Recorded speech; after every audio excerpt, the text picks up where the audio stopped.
마태복음 14장 1절에서 12절의 말씀, 우리 한 목소리로 합독하시겠습니다. 그때 분봉왕 헤롯이 예수의 소문을 듣고 그 신하들에게 이르되 이는 침례 요한이라. 그가 죽은 자 가운데서 살아났으니 그러므로 이런 능력이 그 속에서 역사하는도다 하더라.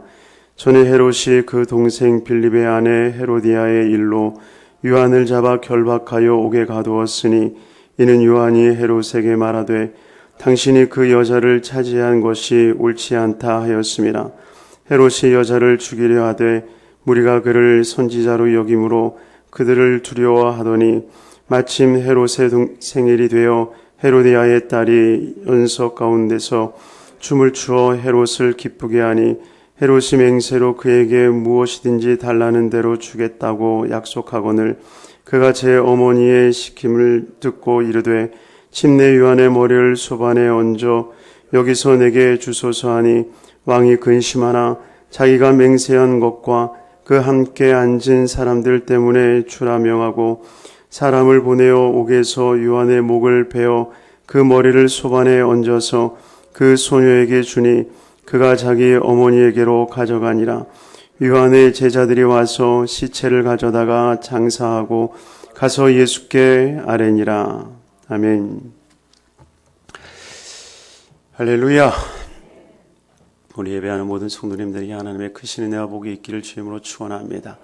또한 화상으로 각 가정에서 예배드리는 모든 분들에게 동일한 은혜를 허락하여 주시고 진정 우리 모두 다가 기도하는 제목들마다 하나님 앞에 응답받는 복된 삶이 되기를 주의 이름으로 축원합니다. 오늘은 두려움에 대한 이야기를 좀 나누려고 합니다. 오늘 본문에는 헤롯이 침례 요한의 목을 베고 난 뒤에 예수님의 소문을 듣습니다. 그리고 그 예수님에 대한 소문을 듣고 난 뒤에 그가 했던 반응들의 모습 속에서 그 두려움이 묻어나는 것을 보여주고 있습니다. 두려움이라고 하는 것은 정말 모든 인생들이 가지고 있는 절망적인 모습임을 우리가 압니다. 아이들은 두려워하지 않습니다. 아이들을 노는 거나 아이들이 생활하는 걸 보면 정말 두려워하는 게 없죠. 무서워하는 게 없죠. 그러나 인생들에게는 찾아오는 그 두려움이 있습니다. 지금 요한에게도 막강한 권력이 있고 막강한 힘이 있는 사람입니다. 그러나 두려움이 엄습해 오기 시작하더라는 것입니다.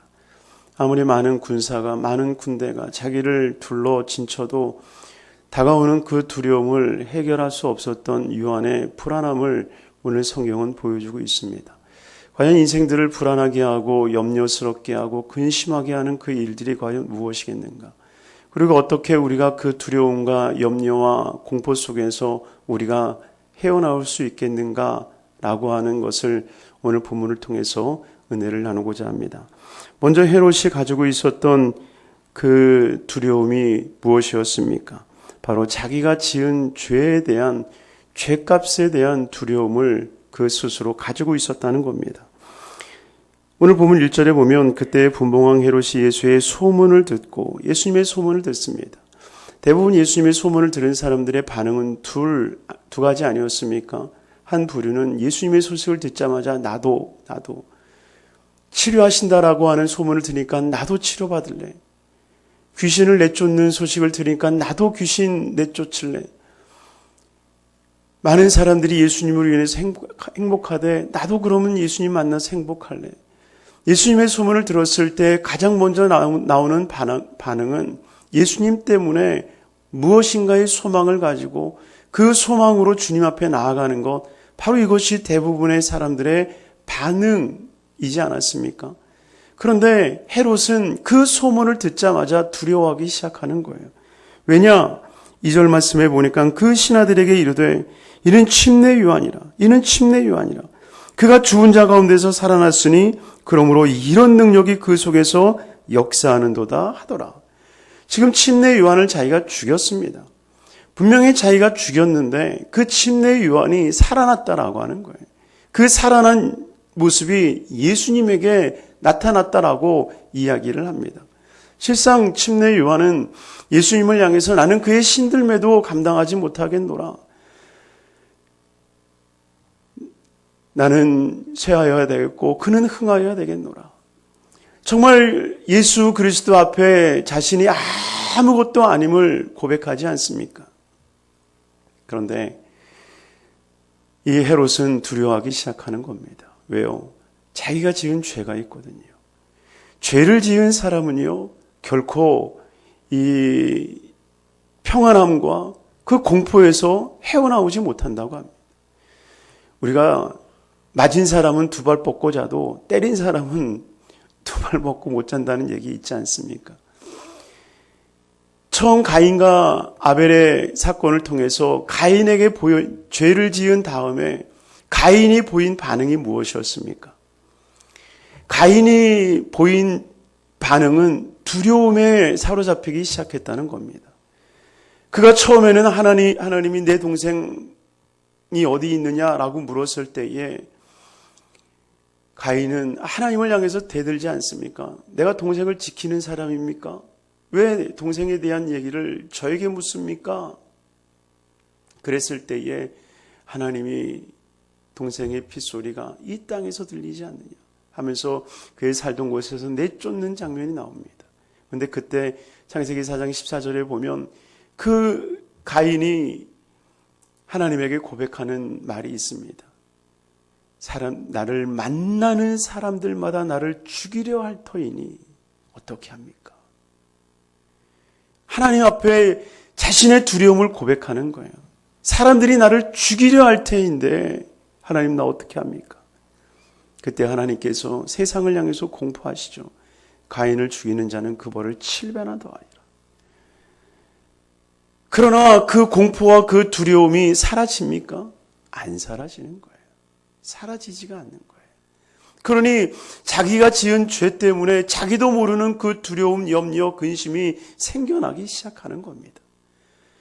그 두려움이 여러 가지 모습으로 나타나는 거예요. 그것이 유령으로 나타났다 두려워할 수도 있는 것이고, 각기 다른 모습, 다른 형태로 사람들은 두려움의 공포 속에 살아가게 되더라는 것입니다.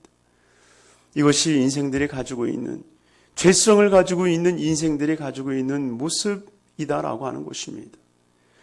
두 번째, 헤롯이 가지고 있었던 공포심은 무엇이었습니까?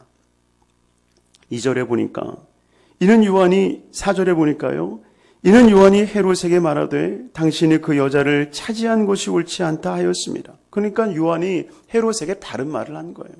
당신 그렇게 살면 안 돼. 그렇게 살면 안 돼. 동생 죽이고 동생 아내를 맞이하면 그 자기 부인으로 맞는 게 이게 합당하냐? 당신 그거 너무 악한 거다. 절대 그러면 안 된다. 그랬더니 헤롯이 5절에 헤롯이 요한을 죽이려 하대. 그러니까 자기한테 바른 말을 하는 것을 참지 못하는 거예요. 무리가 그를 선지자로 여김으로 그들을 두려워하더라. 요한은 안 두려운데 요한을 추종하는 사람들을 두려워하기 시작합니다. 무엇을 의미하겠습니까? 결국 자기 자신에게 의의를 공포하고 선포하는 요한이 아닌 그를 따르는 무리, 선동하고 또 군중들로 인하여서 자기가 해를 입을 수 있다라고 하는 그 두려움, 그 군중들에 대한 두려움이 생겨나기 시작했다는 겁니다. 사람에 대한 두려움이죠. 사람에 대한 두려움. 저 사람이 어쩌지? 저 사람이 나에게 해를 가하지는 않을까? 사람에 대한 두려움, 공포. 정말 길에서 만나는 사람이 가장 무섭다고 하기도 하는데, 사람에 대한 두려움. 왜냐하면 하나님을 두려워하지 아니하기에 생겨나는 두려움입니다. 여러분, 사도 바울이 고백하지 않습니까? 나는 하나님을 기쁘게 하는 사람이지 사람을 기쁘게 하는 사람이 아니다. 나는 하나님을 위해서 일하는 사람이지 사람을 위해서 일하는 사람이 결단코 아니다. 나는 하나님을 두려워하는 사람이지 나는 사람을 두려워하는 사람이 아니다. 이런 두려움의 대상이 분명히 서지 않으면요, 두려워하지 않을 대상들에게 두려워하기 시작한다라고 하는 겁니다. 우리의 생사 여탈권을 가지신 분은 오직 만군의 야훼 하나님 한 분밖에 안 계시다는 거예요. 그런데 그 한 분 하나님을 두려워하지 않으면 민중들을 두려워하기 시작한다는 거예요. 그래서 법보다도 민중들을 생각하며 바른 법보다도 대중들이 좋으면 휩쓸려가는 일들이 있더라라고 하는 것입니다. 지금 우리나라의 상황을 어떤 분이 실언해서 이렇게 쓰는 것을 보았는데 정말 우리나라에 오해는 하지 마시길 바랍니다. 촛불 집회 없어져야 되고 태극기 집회 없어져야 된다.